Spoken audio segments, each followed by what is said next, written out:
What is up, guys? Blood Moon Bobby here, and this is a video I've been wanting to make for the past couple weeks. So, you might have heard that FCC Chair Ajit Pai isn't really the biggest fan of net neutrality, and on December 14th, he and his cronies at the FCC plan to basically kill it. They're gonna vote against it, and it's gonna be gone. And yeah, I've been spending the past couple weeks trying to research and learn more about how bad the lack of net neutrality can be. And before I go anywhere, I know I don't really talk about any kind of political stuff on my YouTube channel because that's not really what I do.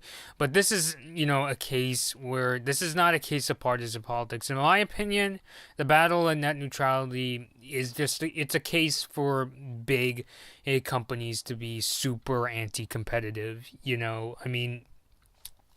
I've got some examples listed here of what happened before there was net neutrality, and even one where that happened after, net neutrality came to be. So here I got this example here. So AT&T blocked FaceTime over cellular in 2012 unless you bought a mobile share data plan, but that means you won't get unlimited data.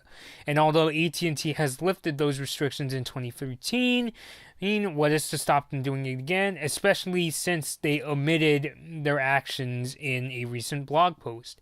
And AT&T has also blocked Google Hangouts. Then there was Netflix having to pay Verizon, Comcast, and Time Warner Cable in order to improve service to customers. I have heard that Netflix customers may have had some buffering issues, and that was because the three companies were basically I guess you could say like suffocating Netflix in order to get some more money, and hence Netflix had to increase prices to $1 to new customers from $7.99 to $8.99 per month. Interestingly, the year after that, I believe this took place in, let me just double check that. Netflix.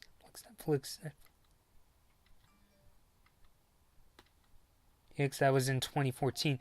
The year after that, they actually increased prices to $9.99, even though Netflix vowed they weren't going to do that for the next 2 years. So this is a perfect example. You have Netflix, this really big, worth billions of dollars, worth streaming service, and they even had to pay up these ISPs in order to get faster streaming services.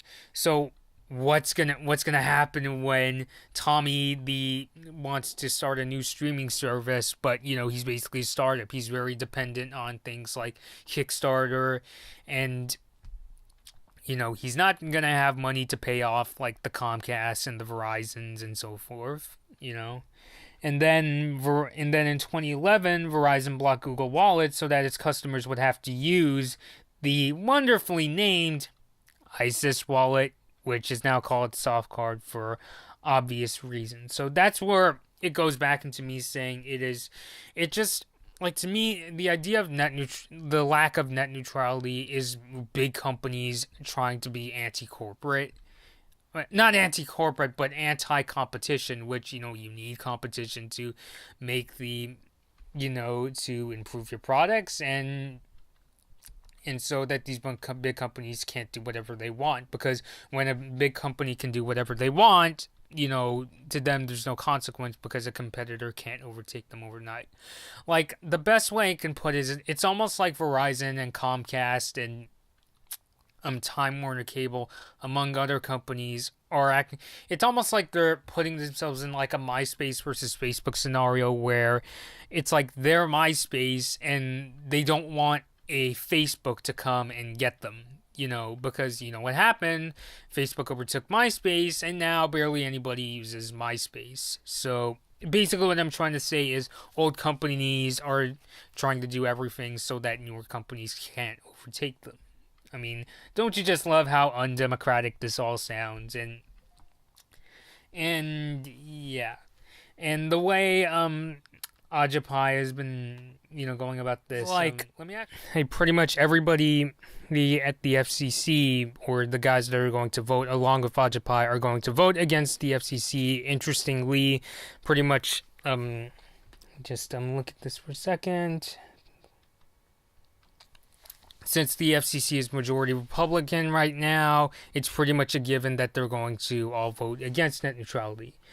And I really hate this whole idea of like net neutrality being a partisan politics thing, because what is it about like net neutrality that makes it a left or right wing issue? Like, I'm not just talking about like or I don't even want to say Republicans. I'm saying like pretty much anybody that's against net neutrality, is that it just feels like a lot of them, they don't even know what they're defending. It's like they're defending corporations from what? Competition? Like, that's what makes the not just corporate America, but that's just what makes companies go. That's what kind of makes them function. As I said, when you don't have competition, you become like a YouTube where even when there's problems, you don't address them because, hey, we're a big company and we don't have competitors, so we can do whatever they want. And I think that's what the ISPs want, is that if they don't have like a startup competitor or that comes up, then that means, hey, we can just keep going with our ways, even though if we're a company like a Comcast, as which I'll get into this other example, if we're a Comcast, we can block PS4 owners from checking out HBO Go, so that they'll keep buying our cable internet and phone package. Which, yes, I'm aware Comcast has eventually allowed PS4 owners to use HBO Go, but it's pretty clear nowadays they're against net neutrality. So, yeah, which is funny because I remember the other day they were trying to like damage control on Twitter and say, no, we support a free internet, but if you do some digging, they do not. So, yeah. And in recent days, I've actually come across a couple examples of what the internet could look like without net neutrality, and these examples come from countries that don't have net neutrality like laws in place. So in Portugal, the ISP MEO or MEO, not sure how to pronounce it, they actually charge different types of like internet services down to packages, and each costs $6 per month. So for instance, if you want to use a social media package, or package that actually costs €5 a month, I should say, that costs €5 a month. If you want to use messaging, that costs €5 a month. If you want to do video, that package costs €5 a month. If you want to do music, €5 a month. And then in Britain, the telecommunications company Vodafone charges €33 a month for a basic package, but if you want to go on like video sites like Netflix or Disney movies anytime, anywhere, you got to pay £7 a month. If you want to access music sites, £5 a month, or £7 a month, I should say, for video. It's to go on social media sites, £5 a month. You want to go on Facebook Messenger, that is £3 a month. So, which I am honest to God, that's honestly the thing that really gets me worried about the lack of net neutrality the most, is the whole you gotta pay for separate packages on top of your internet bill. Whereas if you pay your internet bill alone, you can go on pretty much any site you want.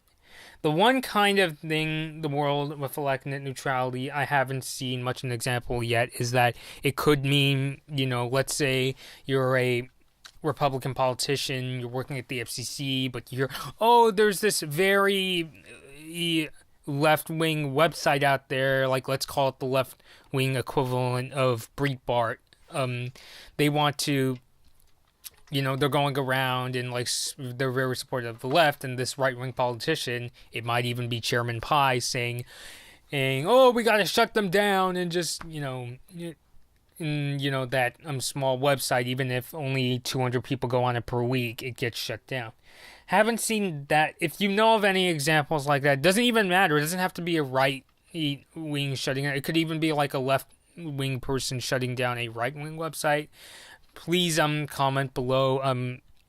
But it just feels like if people are like fighting, if Comcast and Verizon are going to Netflix saying, hey, we want more money out of you, what's to stop any kind of super biased politician, left or right wing, doesn't really matter, or from shutting down websites that don't align with them politically.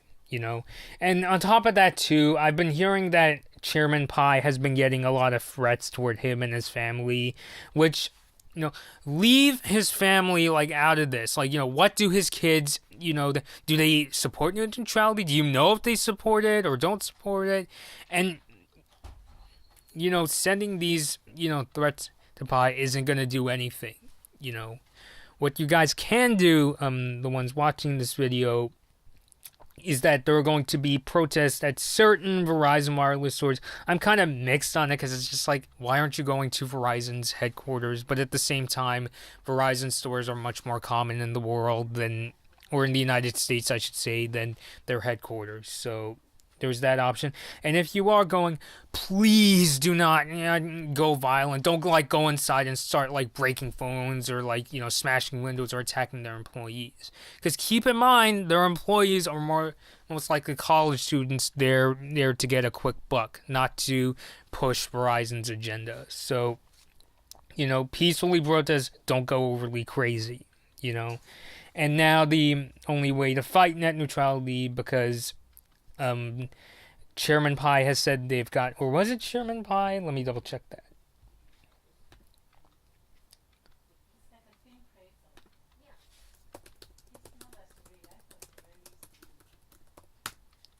Let me just double check that here. I'm not really sure if it was Pai himself who said. It was a senior FCC official. They received 22 million comments supporting net neutrality, and and they've basically ignored them. And I honestly feel like they're just making excuses so they don't have to look at them. Which again, democracy, right?